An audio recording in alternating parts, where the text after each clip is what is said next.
मुख्यमंत्री नीतीश कुमार सहित कई नेता कहलगांव पहुंचकर सदानंद सिंह के श्राद्ध कर्म में हुए शरीक। बिहार के उद्योग मंत्री पहुंचे पीरपैंती, कहा जल्द शुरू होगा रोड का निर्माण कार्य। बच्चों ने लोगों से की नशा से तौबा करने की अपील। दुर्गा पूजा महासमिति ने कोरोना गाइडलाइन का पालन करते हुए दुर्गा पूजा मनाने का लिया निर्णय। फोरलेन के निर्माण के लिए अधिग्रहित की जा रही जमीन का कंपनसेशन रेट बढ़ाने की लोगों ने की मांग। पति और उसके परिवार वालों के दहेज की मांग से तंग आकर युवती ने लगाया मौत को गले। कांग्रेस पार्टी के कदावर नेता और पूर्व विधानसभा अध्यक्ष सदानंद सिंह के श्राद्ध कर्म में मुख्यमंत्री नीतीश कुमार के साथ प्रदेश के कई दिग्गज नेता और मंत्री शरीक हुए। मुख्यमंत्री नीतीश कुमार श्राद्ध कर्म में शामिल होने के लिए पटना से हेलीकॉप्टर से सीधे कहलगांव पहुंचे थे। उन्होंने कहलगांव के थाना रोड पहुंचकर सदानंद सिंह के तैल चित्र पर पुष्प अर्पित कर उन्हें श्रद्धांजलि दी। मुख्यमंत्री के आगमन के लिए आयोजन स्थल पर कड़ी सुरक्षा के इंतजाम किए गए थे। भागलपुर जिला प्रशासन के सभी वरीय अधिकारी आयोजन स्थल पर मौजूद थे। मुख्यमंत्री ने सदानंद सिंह के पुत्र और परिवार वालों से मुलाकात कर दुख की इस घड़ी में उन्हें ढांढस बंधाया। बिहार के पूर्व उप मुख्यमंत्री और राज्यसभा सांसद सुशील कुमार मोदी ने भी कहलगांव पहुंचकर दिवंगत सदानंद सिंह को श्रद्धांजलि दी। उन्होंने कहा कि सदानंद सिंह बिहार की राजनीति के आजाद शत्रु थे। उन्होंने हमेशा दलगत राजनीति से ऊपर उठकर काम किया। सभी दलों के नेताओं से उनके बड़े मधुर संबंध थे। बिहार विधानसभा के अध्यक्ष विजय कुमार सिन्हा भी कहलगांव पहुंचकर सदानंद सिंह के श्राद्ध कर्म में शरीक हुए और उन्हें श्रद्धा सुमन अर्पित किया। उन्होंने परिवार के सदस्यों से मिलकर उनका कुशल क्षेम जाना। बिहार के उद्योग मंत्री सैयद शाहनवाज हुसैन भी कहलगांव पहुंचकर बिहार विधानसभा के पूर्व स्पीकर के श्राद्ध कर्म में शरीक हुए और उन्हें पुष्पांजलि अर्पित किया। इन नेताओं के अतिरिक्त राज्य सरकार के कई मंत्री, विधायक और स्थानीय नेताओं ने इस कार्यक्रम में शामिल होकर दिवंगत नेता को श्रद्धा सुमन अर्पित किया। हमारे विधानसभा के पूर्व अध्यक्ष सदानंद बाबू का उनका स्नेह दल से ऊपर उठ करके सब लोगों के साथ रहा, श्रद्धांजलि अर्पित करनी चाहिए। देखिए, सदानंद बाबू का आज श्राद्ध है और सदानंद बाबू से मेरा बड़ा व्यक्तिगत संबंध रहा और उनकी बहुत बड़ी मदद मुझे मिलती रही है। मैं कभी उनके एहसान को भूल नहीं पाऊंगा। और वो राजनीति के अजात शत्रु थे, यानी सभी दलों में लोग उनके प्रशंसक हैं। उनकी सबसे बड़ी खासियत ये थी कि कांग्रेस में रहते हुए भी सभी विभिन्न दलों के नेताओं को उन्होंने पूरा सम्मान दिया, स्नेह दिया, आशीर्वाद दिया।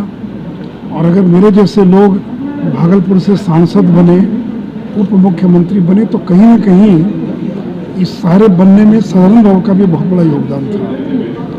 मैं उनसे मिलने भी गया था जब वो हॉस्पिटलाइज थे, तो उसी समय लग गया था कि बहुत दिन तक जीवित नहीं रह पाएंगे और उनकी मृत्यु हुई। हम सब लोग दुखी हैं और आज इसीलिए उनके श्राद्ध कर्म में भाग लेने के लिए मैं पटना से चल कर आया हूँ।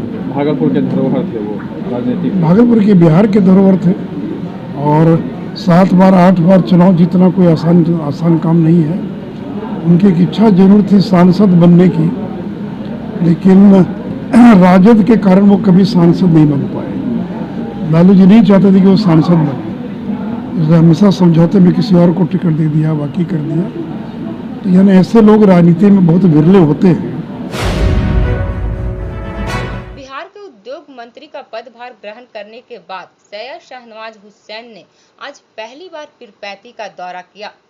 इस दौरान लोगों को संबोधित करते हुए उन्होंने कहा कि रोड पीरपैंती के लोगों की सबसे बड़ी समस्या है। इस समस्या का जल्द ही निदान होने वाला है। रोड के निर्माण के लिए सारी प्रक्रियाएं पूरी हो चुकी है। निर्माण कार्य भी जल्द शुरू हो जाएगा। उन्होंने कहा कि पीरपैंती से उनका गहरा लगाव रहा है। यहां आने के बाद उन्हें काफी सुखद महसूस होता है। पीरपैंती में उद्योग का तो हो गया, यहाँ उद्योग के लिए जमीन मांगे हैं, ये तो बिहार सरकार से हम ही लोग के उद्योग विभाग ही किया है। विभाग को दिया है, उनसे जमीन मांगे हैं कजरा में और कुलपैती, 2 जगह हमने भी सरकार से जमीन मांगा है। यहाँ पर जमीन मिल जाए, कुलपैती में खुदों की केंद्र बनाने के लिए जमीन का विवाद है, विवाद हल हो। अब यहाँ के लोकल लोग हैं, अपनी बातें कहनी है, कुलपैती में आना और जगह कार्यकर्ता है, यहाँ जो कार्यकर्ता है वो कार्यकर्ता नहीं, सब शेर है। शेरों को एक साथ करना आसान काम नहीं। यहाँ पर ये आज भागलपुर के एसके स्टेडियम में बबरगंज थाना अध्यक्ष पवन कुमार के नेतृत्व में नशा मुक्ति अभियान के तहत एक गोष्ठी का आयोजन किया गया, जिसमें इम्पैक्ट एकेडमी के विभिन्न वर्गों के बच्चों ने अपने विचार रखे। बच्चों ने युवाओं में फैल रहे नशे के लत से होने वाले नुकसान के बारे में अपने विचार रखते हुए लोगों से नशा से दूर रहने की अपील की।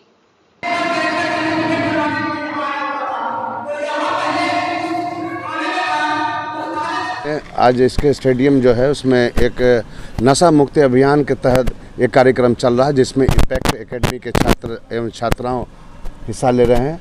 नशा मुक्ति पर अपने विचार को खुलकर रख रहे हैं कि नशा करने से क्या हानि है। फ़ायदा तो कुछ भी नहीं है, लेकिन हानि ही हानि है। इस सारी बातों को वो रख रहे हैं। और ये जो प्रयास हो रहा है, ये बबरगंज थाना प्रभारी श्री पवन कुमार सिंह के अथक प्रयास का असर है। और काफ़ी संख्या में बच्चे आए हुए हैं और काफ़ी उत्साहित नज़र आ रहे हैं, जम के बोल रहे हैं कि वो नशा मुक्ति होनी चाहिए। और माननीय नीतीश कुमार का जो ये प्रोग्राम यहाँ नशा के लिए है कि नशा मुक्त बिहार बनाना है, ये उनकी जम की तारीफ कर रहे हैं। अच्छी बात भी, मैं भी इसका समर्थन करता हूँ।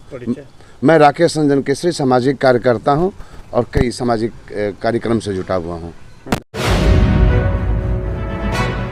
आज भागलपुर के देवी बाबू धर्मशाला में हुई दुर्गा पूजा महासमिति की बैठक में इस वर्ष कोविड-19 के गाइडलाइंस का पालन करते हुए छोटे पंडालों में दुर्गा पूजा के आयोजन का निर्णय लिया गया।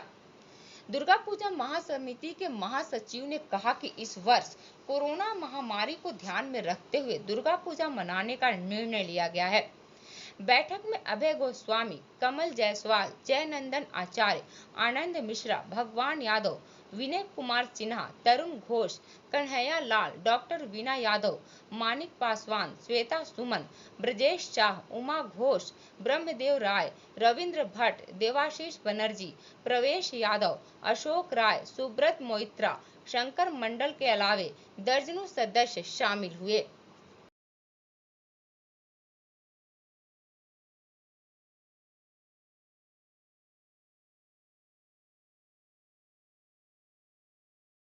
दुर्गा पूजा महासमिति की जो आम सभा हो रही है, दुर्गा पूजा महासमिति का एक मुख्य उद्देश्य है भागलपुर में जितनी भी स्थान की प्रतिमाएं हैं जिनका विसर्जन कतारबद्ध होना है, कुछ पश्चिमी क्षेत्र से, कुछ दक्षिणी क्षेत्र से, कुछ मध्य क्षेत्र से, कुछ उत्तरी क्षेत्र से, कुछ पूर्वी क्षेत्र से, ये सारा कतारबद्ध होकर विसर्जन होना है।